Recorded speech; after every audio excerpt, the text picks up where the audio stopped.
All right, welcome back. It's your favorite health coach, Coach Nate. And today we are going to break down the three essential factors, the three frameworks, three keys, three categories that you can look at your health with and that I use for my clients to actually break down what are the next steps that they need in order to improve their health. If you're looking for a framework and a pattern that you can actually use to look at your health for the next 10, 15, 20 years, because these things are principles that do not change when it comes to looking at your health. If you're looking for that, today you are in the right spot. So let's dive in. And so the first factor that you're going to want to consider when it comes to your health is mitochondrial factor. And mitochondria, we know, are the powerhouse of your cell. But really, when it comes down to mitochondrial factors, you want to look at how your cells receive nutrition, or everything that your cells consider food for that matter. And the first three things I feel like we learn when we're in third grade or like third grade science is sunlight, water, and oxygen, right? We learn that these things are so critical to our body, and it feels like it's in the background when it comes up against our nutrition, right? We feel like that's the biggest thing that we need to improve on. When in actuality, I guarantee if you got a little bit more sun in your day, you'd probably feel a lot better. Not only does it control our circadian rhythm, but that's going to be a majority source of our vitamin D for our bodies, since we can't get a lot of vitamin D from our foods. And so what research scientists are seeing is that we're in a low vitamin D world, right? It's the Western society. A lot of people suffer from low vitamin D conditions. And especially when you think about fibroids, which they say 70% of women will experience fibroids in their lifetime, whether small or large, right? They'll experience some type of fibroid condition. I think that's a really big statistic. And there has to be something that is foundational that everybody's missing, and that easily and that very simply could just be vitamin D, since a lot of people are not outside really getting in the sun that they need in every season. Because the thing is, you may do these things, but if you're not tracking it, you're not doing it enough, right? You're not doing it enough to where your body says, oh, I'm not in a stress-based state because I'm lacking this fundamental nutrition that I need to send out. You need to think about these foundational things that we're going to list over the next three categories are going to be things that you want to focus on the daily, right? These are going to be things that you're going to need a checklist and see, hey, am I hitting these things? This is a natural habit for me. And I want you to actually rate yourself on a scale of 1 to 10 on each one of these 12 factors to see where you stand and to see if you are applying heroic health to your body. And so after you look at sunlight, we talked about water. We already know that our body is 70, 76% water, but we don't think about it like that. We think that we may be dehydrated, but dehydration means that our cells don't have the right makeup, that they're starved of water. They don't have the right constitution. You're in a state of necrosis when it comes to your water and your cells because they don't have enough water to function. So you're drastically reducing the performance of your body when you're not getting in enough water. And again, this cannot be overstated. You think, okay, I get in enough water. Maybe it looks that way in your head, but there's days when you're stressed out, when you're not intaking that water, and that's when you're going to need it the most. And so this is just things to look at to say, okay, are you getting outside enough? Are you intaking enough water? And then again, what's your oxygen intake like? Do you find yourself breathing through your chest? Are you breathing through your diaphragm and your lungs, right? Diaphragmatic breathing puts you in a parasympathetic state versus when you breathe through your chest, these muscles in the chest and then in the neck are linked to a sympathetic dominant state, which is your fight or flight.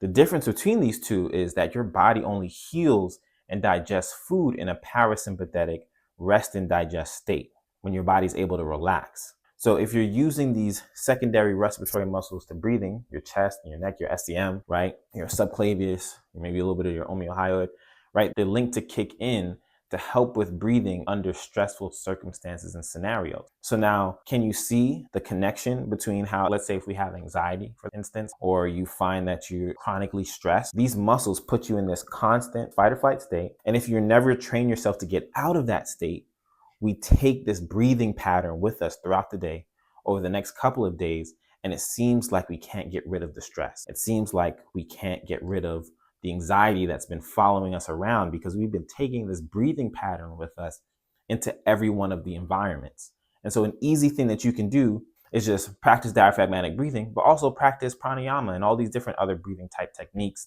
in order to shift your state, change your breathing, because your breathing controls your state. You can use your breathing to control how you adapt to stress. And so that's just a way of training your body to have a favorable response to stressful activity. And that's why, again, with exercise, that's where exercise is going to come into, because you're actually training against resistance and you're increasing your heart rate, your breathing rate. The next time that happens, you feel like you're prepared because your body doesn't know the difference between those scenarios. And so when you're looking at mitochondrial factors, you're going to look at sunlight, oxygen, water. The next thing you're going to look at is, again, your diet. Now you get to see, okay, where does your lifestyle come into play with the types of foods that you're eating, right? How would you rate your diet based upon your lifestyle, your life's demands? How would you rate the foods that you're intaking? Because it's not just about eating good foods. It's about making sure you're eating foods that match the lifestyle and the demand that you're putting on yourself, that you're putting on your body. That's where supplements can fill that gap, but it's not the key. It's not the end all be all. And this is when you start to look at supplements as the piece that fills in the places in your lifestyle that are easiest for you. But then this also could be the negative supplements that we may be taking, the medicines, the medications, the things that we know we don't want to take or we want to get rid of. What is hindering you in terms of your supplements is really just going to come down to toxicity.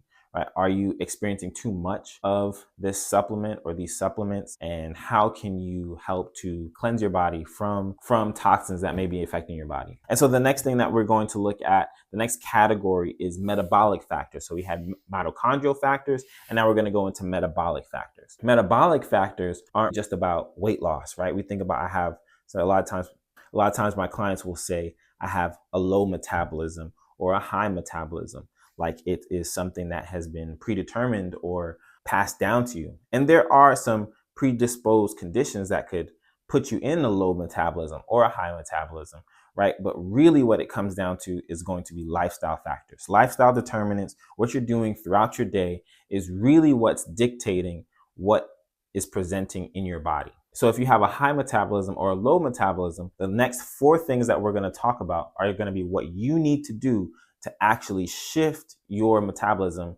or these metabolic factors into your favor so you can compound greater and better health. And so the first thing is the easiest thing to do, but it seems like the hardest, and that's exercise.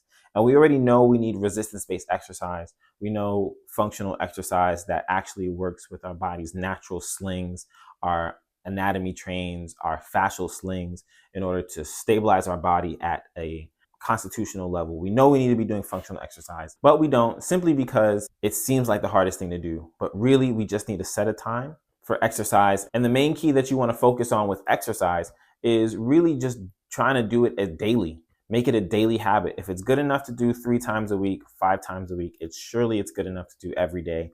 And what it'll do is it'll actually force you to figure out new strategies and new things you can do to heal your body. Now, I'm not saying lift weights in the gym every day. There's obviously something that you can be doing, whether it's active recovery, whether it's breathing techniques, to actually shift your body in the direction that you want it to go and keep moving, right? And lubricate your joints and lubricate your mind when it comes to how you move, right? A lot of the benefits of exercise comes down to the novelty of you doing movements that challenge your body. So it's the same thing as movements that challenge your mind.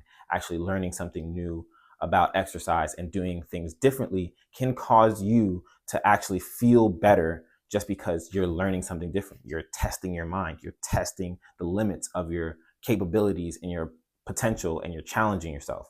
And so that's going to be exercise. The next thing that you want to look at is sleep. It's an easy one, but it's an easy miss, right, at the same time, because it doesn't take much to get off of your sleep schedule.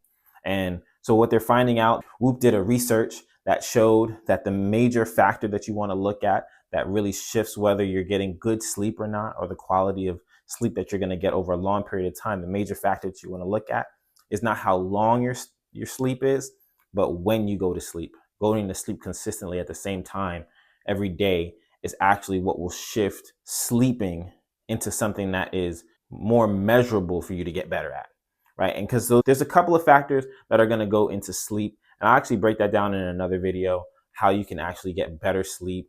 And really the keys are going to be breathing, also releasing your muscle tissue tension, because you got to think about it like this. If you're tight in your body, that tension and that pull isn't just local, it's throughout your body.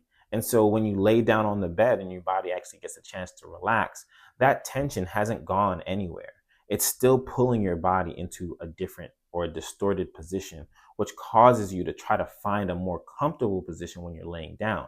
When in actuality, if you were to release the tension from your body, then when you lay down on a surface, whether that be on the floor or on the bed, your body can adapt to the resistance of the floor or the bed or wherever you're laying down in order for a comfortable position. So a lot of sleep is going to come down to mind state when it comes to stress. And then also, are you tight? When's the last time you actually stretched your hamstrings, right? You actually expanded your ribs so that way your spine can get nutrition. Because that's the thing about breathing, is it's actually what strengthens your posture.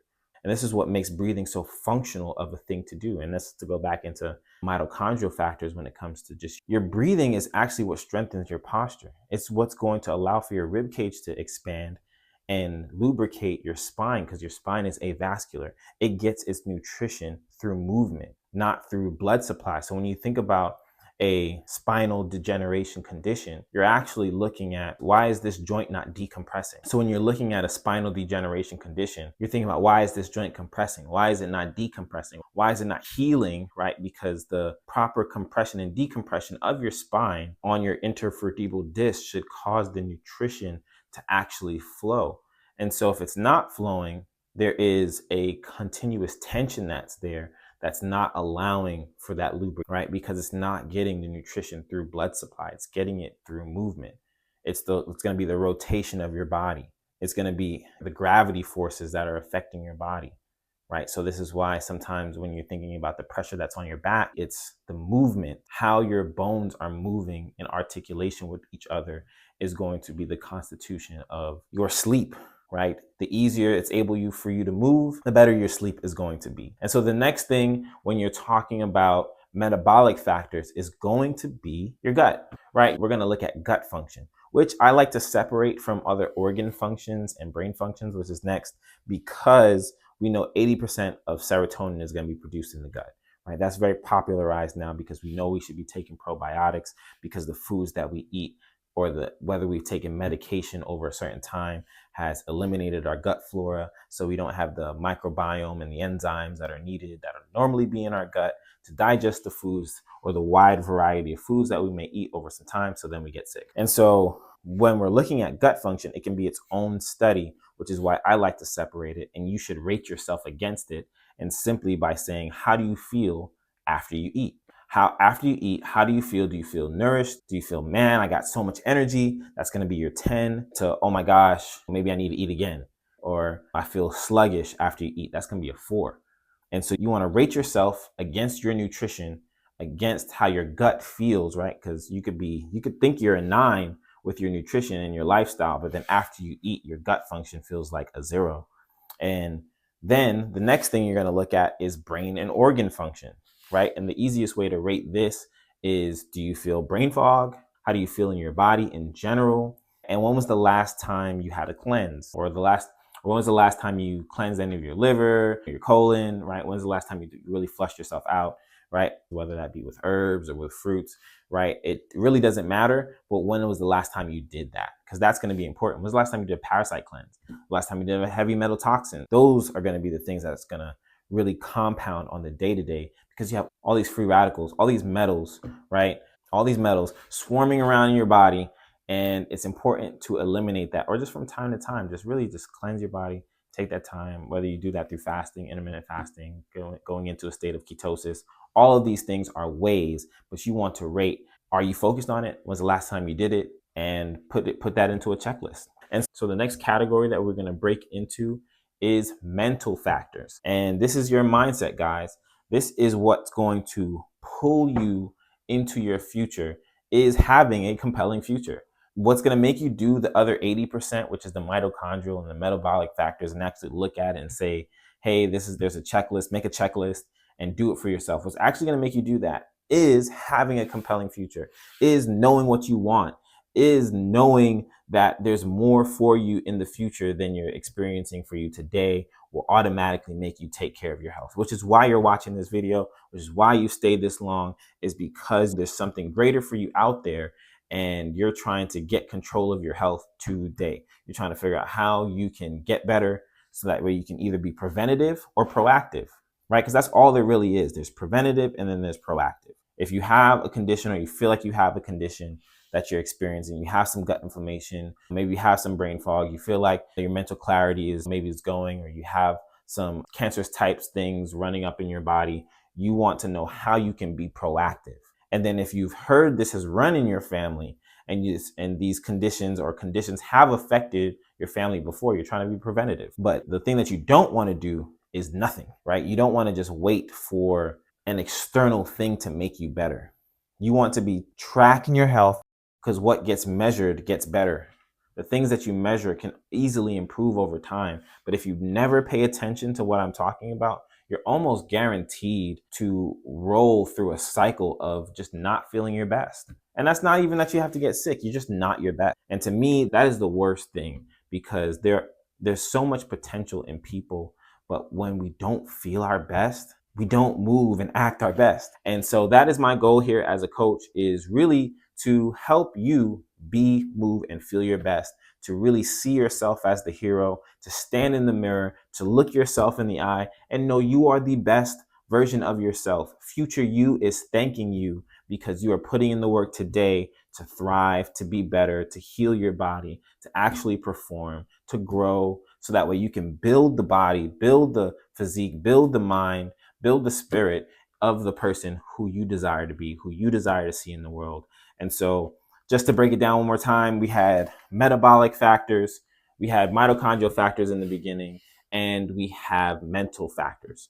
And these are going to be your habits again, guys. I know, hopefully I didn't go on a loop rant, and hopefully you guys stayed with me and you really got to see, okay, where are the categories of things that are impacting me on a day-to-day. If you really want help putting that together, you can message me in the Hero Health app, or you can take our free quiz, which will break this down for you and will let you know what you need to focus on and give you a checklist. There's also a journal in our app. All that stuff is free, guys. So this is your favorite health coach signing out, encouraging you to be the hero you want to see. Enjoy.